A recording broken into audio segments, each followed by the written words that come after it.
அனைத்து தமிழ் மக்களுக்கும் கணேஷின் பணிவான வணக்கம். ஸோ வாங்க ஃப்ரெண்ட்ஸ், மார்க்கெட் பற்றி டிஸ்கஸ் பண்ணலாம். ஸோ மார்க்கெட்டில் இன்னைக்கு ஏதாவது ஒரு ஸ்பெஷல் இருக்கா அப்படின்னு கேட்டிங்க அப்படின்னா அதானி குரூப் ஆஃப் கம்பெனிஸ் தான். அதானி குரூப் ஆஃப் கம்பெனிஸ், அதாவது 2023 செல்லர் கம்பெனியான ஷார்ட் செல்லிங் கம்பெனியான ஹிண்டன்பர்க் ரிசர்ச் கம்பெனி வந்து அதானி குரூப்ல வந்து ஒரு குற்றச்சாட்டு மாதிரி கொடுத்திருந்தாங்க. என்ன கொடுத்திருந்தாங்கன்னா, உங்க ஸ்டாக்ஸ்ல வந்து மேனிப்புலேஷன் நடக்குது, டாக்ஸஸ் வந்து சரியா வந்து பே பண்ணல, அது மட்டும் இல்லாம ஒரு மோசடி வந்து நடக்குது அப்படிங்கிற மாதிரி அதாவது டிரான்சாக்ஷன்ல உங்களோட மணி டிரான்சாக்ஷன்ல மோசடி நடக்குது அப்படின்னு சொல்லி குற்றச்சாட்டு வந்து கொடுத்திருந்தாங்க. ஸோ அதை பேஸ் பண்ணி அதானி குரூப் எல்லாம் பார்த்தீங்கன்னா ஒரு பெரிய ஃபால், கம்பெனிஸ் அதோட ஷேர்ஸ் எல்லாம் பார்த்தீங்கன்னா ஒரு மிகப்பெரிய ஃபால் வந்து நடந்தது. ஸோ அது வந்து எல்லாருக்குமே தெரிஞ்சது தான். அதாவது ஹிண்டன்பர்க் நிறுவனம் வந்து ஒரு கம்பெனியில வந்து குறி வச்சு ஏதாவது ஒரு நியூஸை கொடுத்துட்டாங்க அப்படின்னா அந்த கம்பெனி வந்து காலின்னு அர்த்தம். ஏன்னா அந்த அளவுக்கு பார்த்தீங்கன்னா ஒரு எவிடன்ஸோட தான் அதை வந்து அவங்க வந்து ப்ரொடியூஸ் பண்ணுவாங்க எப்பவுமே. ஆனா நேற்று வந்து செபி வந்து ஒரு அனௌன்ஸ்மெண்ட் வந்து கொடுத்துருந்தாங்க. என்ன கொடுத்துருந்தாங்க அப்படின்னா, நீங்க சொன்ன குற்றச்சாட்டெல்லாம் பார்த்தீங்கன்னா நம்புற மாதிரி இல்லை, அது மட்டும் இல்லாம இதுக்கு வந்து எந்த ஒரு எவிடன்ஸுமே இது வரைக்கும் நீங்க கொடுக்கல அப்படின்னு சொல்லி இந்த 2 குற்றச்சாட்டையும் பார்த்தீங்கன்னா டிஸ்மிஸ் பண்ணிட்டாங்க. ஸோ டிஸ்மிஸ் பண்ணிட்டாங்க. அது மட்டும் இல்லாமல் ஒரு கிளீன் ஷீட் வந்து அவங்க வந்து ப்ரொடியூஸ் பண்ணிட்டாங்க. டிஸ்மிஸ் பண்ணி இது ஒன்றும் கிடையாது அப்படின்னு சொல்லிட்டு ஒரு கிளீன் ஷீட் ப்ரொடியூஸ் பண்ணிட்டாங்க. இது வந்து மிகப்பெரிய ஒரு பாசிட்டிவ் நியூஸ் வந்து அதானி குரூப் ஆஃப் கம்பெனிஸ் வந்து வந்திருக்கு. இதன் மூலியமா பார்த்தீங்கன்னா ஒரு 10% வந்து இன்னைக்கு வந்து இன்க்ரீஸ் ஆயிருக்கு. ஸோ உங்களுக்கு தெரியாதுல்ல, எல்லா அதானி குரூப் ஆஃப் ஸ்டாக்ஸ் எல்லாமே பார்த்தீங்கன்னா இன்னைக்கு வந்து ஒரு நல்ல கிரீன். இது வந்து அவங்க ஏற்பட்ட இழப்புக்கு வந்து எதிர்பார்த்த ஒரு இன்க்ரீஸா அப்படின்னு கேட்டோம் அப்படின்னா கிடையாது. ஏன்னா அந்த டைம்ல வந்து இன்வெஸ்டர்ஸ் வந்து நிறைய வந்து இன்வெஸ்ட்மெண்ட்ஸ் பண்ணி வச்சிருப்பாங்க அந்த கம்பெனில. அது பெரிய ஃபால் நடந்தனால அது வந்து பார்த்தீங்கன்னா இன்வெஸ்டர்ஸுக்கு வந்து ஒரு மிகப்பெரிய அடிதான். அதாவது நேற்று கொடுத்த நியூஸ் மூலயமா இன்னைக்கு வந்து அந்த இழப்பை வந்து இன்வெஸ்டர்ஸ் வந்து சரி பண்ணியிருப்பாங்களா அப்படின்னு கேட்டிங்கன்னா அதுவும் கிடையாது. ஏன்னா 10% தானே இன்க்ரீஸ் ஆயிருக்கு. ஆனால் இதுக்கு வந்து ஹிண்டன்பர்க் நிறுவனம் வந்து ஒரு தேவையில்லாம ஒரு எவிடன்ஸே இல்லாத ஒரு குற்றச்சாட்டை வந்து அவங்க கொடுத்துருக்குறாங்க. அவங்க மேல ஏதாவது வந்து ஒரு ஆக்ஷன் எடுக்குதா செபி அப்படிங்கிறதெல்லாம் ஸோ இனிமேட்டு தான் தெரியும். ஏன்னா திடீர்னு ஒரு நியூஸை கொடுத்துட்டு போயிடுறாங்க. அதன் மூலியமா பாதிக்கப்படுறது வந்து இன்வெஸ்டர்ஸ் தான் பார்த்தீங்கன்னா பாதிக்கப்படுறாங்க. ஏன்னா அவங்க இப்போ நிறைய இன்வெஸ்ட்மெண்ட்ஸ் பண்ணி அந்த கம்பெனி மேலே வந்து ஒரு நல்ல ஒரு கேரண்டியான கம்பெனி, நல்ல கம்பெனி சொல்லி இன்வெஸ்ட்மெண்ட் பண்ணி வச்சிருப்பாங்க. இந்த மாதிரி நியூஸ் மூலியமா கொஞ்சம் லாஸ் ஆயிடுச்சுன்னா இப்போ மறுபடியும் ரெக்கவரி ஆகிறதுக்கு அதுக்கு இன்னொரு 3 வருஷம் 4 வருஷம் ஆயிடும். ஸோ இதெல்லாம் பார்த்தீங்கன்னா செபி வந்து அவங்க மேலே ஏதாவது ஒரு ஆக்ஷன் எடுக்கிறாங்களா அப்படிங்கிறத இனிமேட்டு தான் பார்த்தீங்கன்னா நமக்கு வந்து தெரியும். ஓகே, ஸோ இதன் மூலியமா நல்ல ஒரு குரோத் வந்து அதோட ஸ்டாக்ஸ் வந்து நல்லாவே வந்து குரோத் கொடுத்துருக்கு. இது ஒன்று. நெக்ஸ்ட் வந்து செப்டம்பர் 22 வழக்கமாக பார்த்தீங்கன்னா இந்த ஜிஎஸ்டி குறைக்கிறேன்னு சொல்லி ஒரு டேட்டை வந்து ஃபிக்ஸ் பண்ணியிருந்தாங்க. நவராத்திரி ஃபர்ஸ்ட் டே செப்டம்பர் 22 வந்து கண்டிப்பாக வந்து தீபாவளி கிஃப்ட் மாதிரி கொடுக்க போறோம்னு சொல்லிட்டு எல்லாமே குறைச்சிட்டு அது வந்து அமலுக்கு வர டேட் வந்து பார்த்தீங்கன்னா செப்டம்பர் 22. இப்போ மார்க்கெட் வந்து கொஞ்சம் இறங்கின மாதிரி க்ளோஸ் ஆயிருக்கு. Bank Nifty, Nifty 50, fin Nifty, mid cap Nifty, Sensex எல்லாமே பார்த்தீங்கன்னா கொஞ்சம் செல் சைடு வந்த மாதிரி தான் இருக்கு. பட் செப்டம்பர் 22 ஜிஎஸ்டி கட் வந்து நடக்க போகுது. ஸோ இதன் மூலியமா வந்து மார்க்கெட் வந்து ஏறுமா இல்லை இறங்கிருமா, இது அப்படியே கண்டினியூ ஆகுமா அப்படிங்கிறதெல்லாம் நம்ம பார்க்கலாம். பட் இது செப்டம்பர் 22 ஜிஎஸ்டி கட்டுங்கிறது ஒரு நல்ல ஒரு பாசிட்டிவ் நியூஸ் தான்.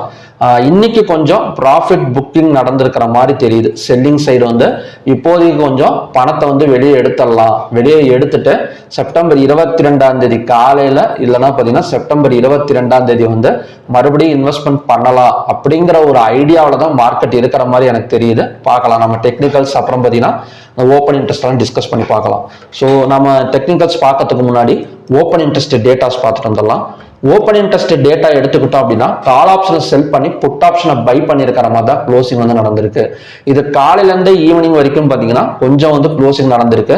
இந்த அதானி ஸ்டாக்ஸ் தான் நல்ல ஒரு பர்ஃபார்மன்ஸ் கொடுத்துருக்கதே தவிர மற்றபடி எந்த ஸ்டாக்குமே பார்த்தீங்கன்னா அந்த அளவுக்கு வந்து பணத்தை வந்து வெளியே தான் எடுத்திருக்காங்களே தவிர உள்ளார வந்து போகலை. ஸோ புட் ஆப்ஷனை பை பண்ணியிருக்கிற மாதிரி தான் க்ளோசிங் வந்து கொடுத்துருக்காங்க.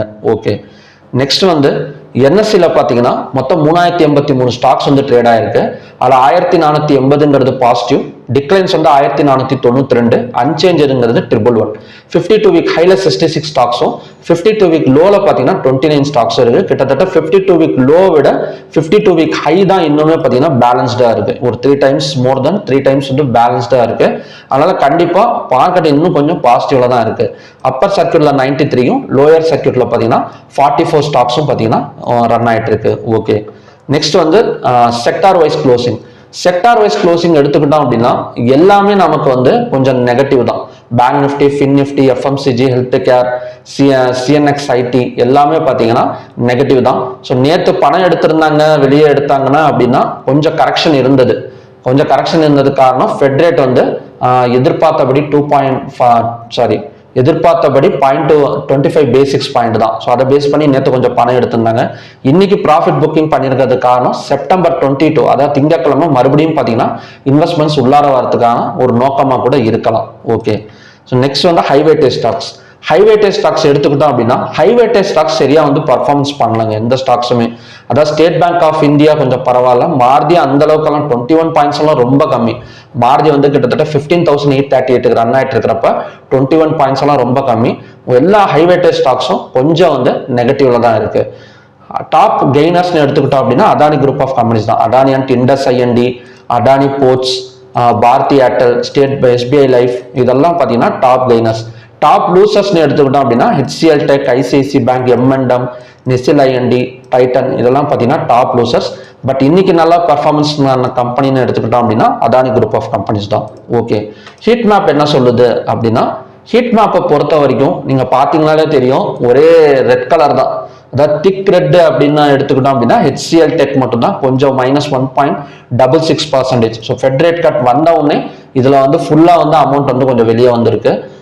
இதுக்கப்புறம் இன்வெஸ்ட்மெண்ட்ஸ் பண்ணுவாங்களா? ஐடி செக்டார்ங்கிறது மண்டே கூட ஏறதுக்கு சான்சஸ் கம்மி தான். But finance sector and FMCG இதெல்லாம் பார்த்தீங்கன்னா கொஞ்சம் நல்லாவே மேலே வரதுக்கு சான்சஸ் இருக்கு. பட் ஐடி செக்டார் அந்த அளவுக்கு பார்த்தீங்கன்னா குரோத் வந்து கொடுக்குமா அப்படிங்கிறது கொஞ்சம் டவுட் தான்.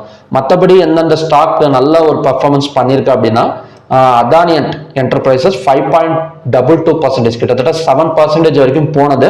லாஸ்ட் கொஞ்சம் வந்து கீழே இறங்கிது 5.22. அதானி போர்ட்ஸ் 1.09. மற்றபடி ஹெச்டிஎஃப்சி எல்லாமே கொஞ்சம் ஹைவேட்டேஜ் ஸ்டாக்ஸை பொறுத்த வரைக்கும் எல்லாமே நெகட்டிவ் தான். ஹெச்டிஎஃப்சி பேங்க், ஐசிஐசி, ரிலையன்ஸ், அப்புறம் பார்த்தீங்கன்னா Kotak bank, axis bank, HC, Infosys எல்லாமே பார்த்தீங்கன்னா கொஞ்சம் வந்து நெகட்டிவ் மூமெண்ட் தான். ஸோ பார்க்கலாம் எந்த மாதிரி வந்து நடக்குது அப்படின்னு. இப்போ நிஃப்டி வந்து நேற்றே நான் சொல்லியிருந்தேன் இந்த கேப்ல வந்து ஓப்பனிங் வந்து நடந்திருந்தது அப்படின்னா 15 மினிட்ஸ் சார்ட்ல தான் வச்சு சொல்றேன். ஸோ நமக்கு வந்து ஒன் டேவை பொறுத்த வரைக்கும் இந்த பேட்டர்ன் வந்து கண்டிப்பா வந்து ஃபில் பண்ணி தான் ஆகும். அதாவது இந்த டபிள்யூ பேட்டர்னோட டார்கெட் வந்து 25,669. பட் இதை வந்து ஒரே நாள்ல 2 நாளெல்லாம் கிடையாது. பட் ஓவராலா ஒரு ஸ்விங் டார்கெட்ல நமக்கு வந்து ஒரு சீக்கிரமா வரதுக்கான சான்சஸ் இருக்கு 25,669. ஸோ இப்போதைக்கு ஒரு 2 ரெட் கலர் கேண்டில் வந்து ஃபார்ம் ஆயிருக்கு. இது வந்து டெம்பரவரியா தான் நடந்திருக்குன்னு நினைக்கிறேன். ஸோ அடுத்த சப்போர்ட் எடுத்துட்டு மறுபடியும் மேலே வரதுக்கு தான் சான்சஸ் வந்து மார்க்கெட்ல வந்து இருக்கு. நான் ஆல்ரெடி நேற்றே சொல்லியிருந்தேன் இந்த ஜோன்ல சென்டர்ல ஓப்பன் ஆனா நமக்கு இந்த இடம் வந்ததுக்கு அப்புறம் 215 minutes candle green colour candle form ஆனா ஸோ நமக்கு வந்து பை எடுக்கிறதுக்கான சான்சஸ் இருக்குன்னு சொல்லியிருந்தேன். ஸோ இதோட அப்சைட் இப்போதைக்கான பிரேக் அவுட்டே பார்த்தீங்கன்னா நமக்கு இந்த இடத்துல கிராஸ் பண்ணாலே போதும் ஒரு நல்ல ஹை கொடுக்கறதுக்கான சான்சஸ் இருக்கு.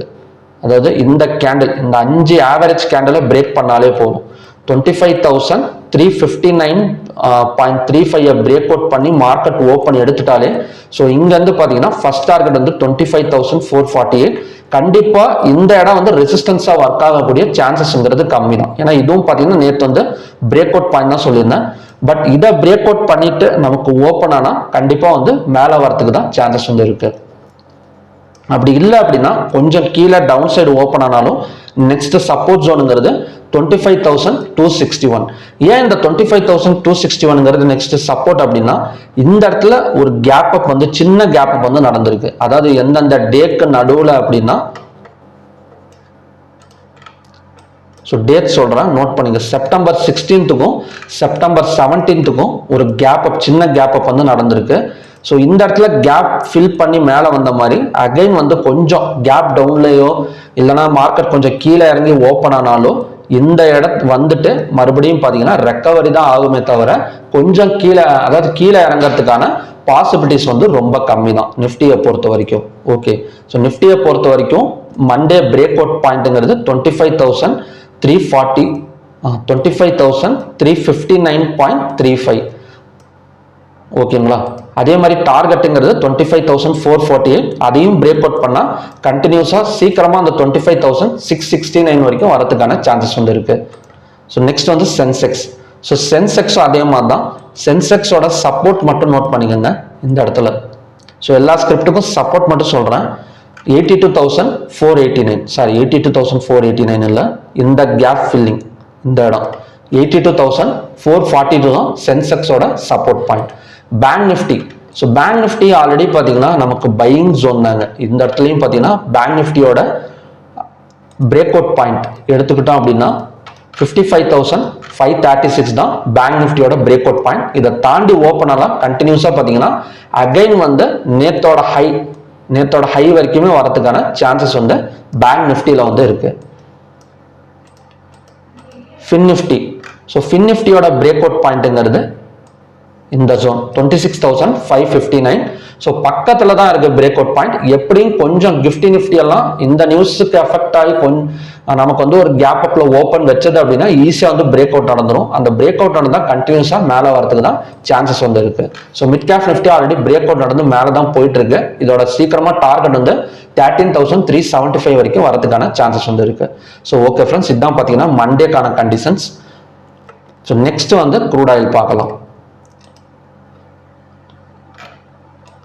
க்ரூட் ஆயில் வந்து மார்னிங்ல வந்து நமக்கு எப்படி இறங்கி ஓப்பன் ஆனாலுமே நமக்கான சப்போர்ட் தாங்க இது. இந்த ஜோன் எல்லாமே பார்த்தீங்கன்னா சப்போர்ட் ஜோன் தான். ஸோ நெக்ஸ்ட் சப்போர்ட் இந்த இடத்துல வந்து நமக்கு வந்து ஆக்டிவேட் ஆயிருக்கா அப்படின்னு கேட்டிங்கன்னா ஆக்டிவேட்ல தான் இருக்கு. ஸோ கொஞ்சம் வந்து அந்த ட்ரெண்ட் லைனை வந்து நவுத்திருக்கேன். இப்போதைக்கான சப்போர்ட் வந்து ஆக்டிவேட் ஆயிடுச்சு.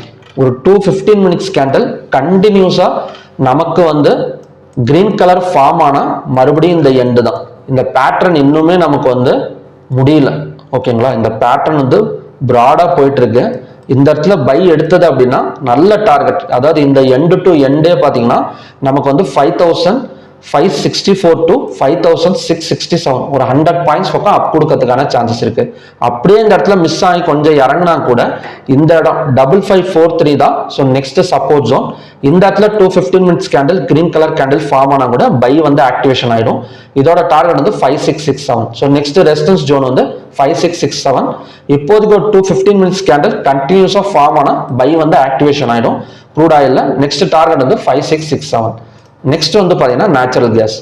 நேச்சுரல் கேஸ் நான் ஆல்ரெடி சொல்லியிருக்கேன், லோ பிரேக் அவுட் பண்ணால் இறங்கிறதுக்கு சான்சஸ் இருக்கு அப்படின்னு. ஸோ அதே மாதிரி சப்போர்ட் ஜோனுங்கிறது 256.3. ஸோ இந்த இடம் வந்ததுக்கப்புறம் 215 minutes candle green colour candle form ஆனா ஸோ நம்ம அகைன் வந்து பை எடுக்கிறதுக்கான சான்சஸ் இருக்கு. இதோட டார்கெட் வந்து கண்டிப்பாக வந்து ஒரு 6 to 7 பாயிண்ட்ஸ் பக்கம் ஒரு அப்சைடு வந்து எதிர்பார்க்கலாம். ஸோ ஓகே ஃப்ரெண்ட்ஸ், இதுதான் பார்த்தீங்கன்னா ஈவினிங்கான கண்டிஷன்ஸ். ஸோ யூஎஸ் ஆயிலும் பார்த்தீங்கன்னா நமக்கு வந்து ஒரு சப்போர்ட் ஜோனில் தான் இருக்கு. க்ரூட் ஆயிலும் பார்த்தீங்கன்னா இந்த பேட்டர்னுக்குள்ளார தான் ரன் ஆகிட்டு இருக்கு. மேபி இந்த இடத்துல ஒரு பை ஆக்டிவேஷன், ஒரு 2 கிரீன் கலர் கேண்டில் போட்டு பை ஆக்டிவேஷன் நடந்தது அப்படின்னா கண்டிப்பாக ஒரு 100 பாயிண்ட்ஸ் பக்கம் மேலே வரதுக்கான சான்சஸ் வந்து இருக்கு. ஸோ ஓகே ஃப்ரெண்ட்ஸ், இதுதான் பார்த்தீங்கன்னா evening conditions. NSC and BSc market நான் வந்து மண்டே வந்து நல்ல ஒரு ரெக்கவரி வந்து எதிர்பார்க்குறேன். ஸோ மார்க்கெட் க்ளோசிங் நமக்கு எந்த இடத்துல ஆயிருக்குன்னா எக்ஸாக்டாக நான் எந்த இடத்துல ட்ரா பண்ணியிருக்கணும் அந்த இடத்துல தான் பார்த்தீங்கன்னா க்ளோசிங் வந்து கொடுத்துருக்கு. ஒரு 5 கேண்டிலுமே பார்த்தீங்கன்னா ஒரே இடத்துல தான் ஹை வந்து ஆவரேஜாக வந்து எடுத்திருக்கு. இதை பிரேக் அவுட் பண்ணால் நல்ல ஒரு ஹை வந்து நம்ம மண்டே வந்து எதிர்பார்க்கலாம். ஓகே ஃப்ரெண்ட்ஸ், மறுபடியுமே பார்த்தீங்கன்னா ஒரு நல்ல ப்ரெடிக்ஷன் வீடியோட நான் வந்து உங்களை மீட் பண்ணுறேன். நன்றி, வணக்கம்.